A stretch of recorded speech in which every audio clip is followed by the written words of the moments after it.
जय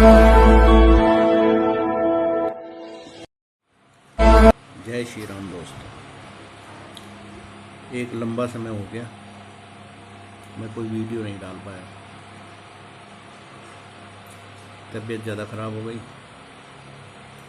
इस वजह से वीडियो नहीं डाल पाया। लेकिन मैंने एक चीज़ देखी कि बीमारी में भी मैंने देखा कि जो लोग सलाह लेने आते रहे या फ़ोन पे सलाह ली उन्होंने या आके सलाह ली, तो उनमें ज़्यादातर जो न्यू जनरेशन है ये थी। और उस समय समस्या इनकी क्या थी, ये अपने घर से परेशान है।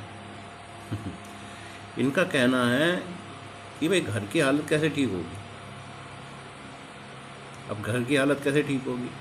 जिस आदमी का जो स्वभाव है, जो भी स्वभाव है उसका, वो आजन्म जाता नहीं। किसी बिरले का ही स्वभाव जो ठीक होता हो तो होता हो, नहीं तो भैया तो मुश्किल है।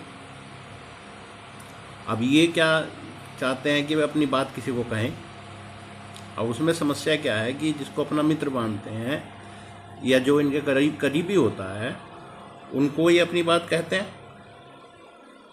अब वहाँ पर और आघात लग जाता है, क्योंकि जिसे ये कहते हैं वो कहता है अरे नहीं ऐसा कुछ नहीं है। एक आदमी कह रहा है कि भाई मुझे ये परेशानी है, और दूसरा कहता है नहीं है कुछ नहीं है, ऐसा तो कुछ होता ही नहीं है। अब ऐसे में इनका यही है कि भाई करें तो करें क्या। ये डिप्रेशन में हो जाता है, चिंताओं में गिर जाता है। और चिंता तो कहते ही हैं कि चिता के समान होती है।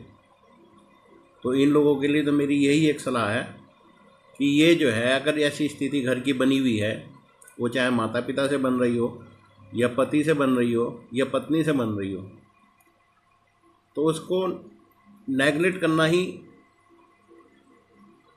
ठीक रहेगा। उसमें समझौता करना पड़ेगा।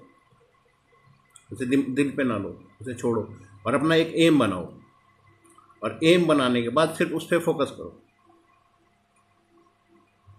मुख्यतः। यही एकमात्र रास्ता है, क्योंकि आप ठीक होगे तभी घर की स्थिति ठीक होगी। अगर आप ठीक नहीं होते तो घर की स्थिति ठीक नहीं होगी। तो आपसे ही घर की स्थिति है, इसलिए स्वयं को ठीक करने की कोशिश करें जितना भी हो सके। धन्यवाद।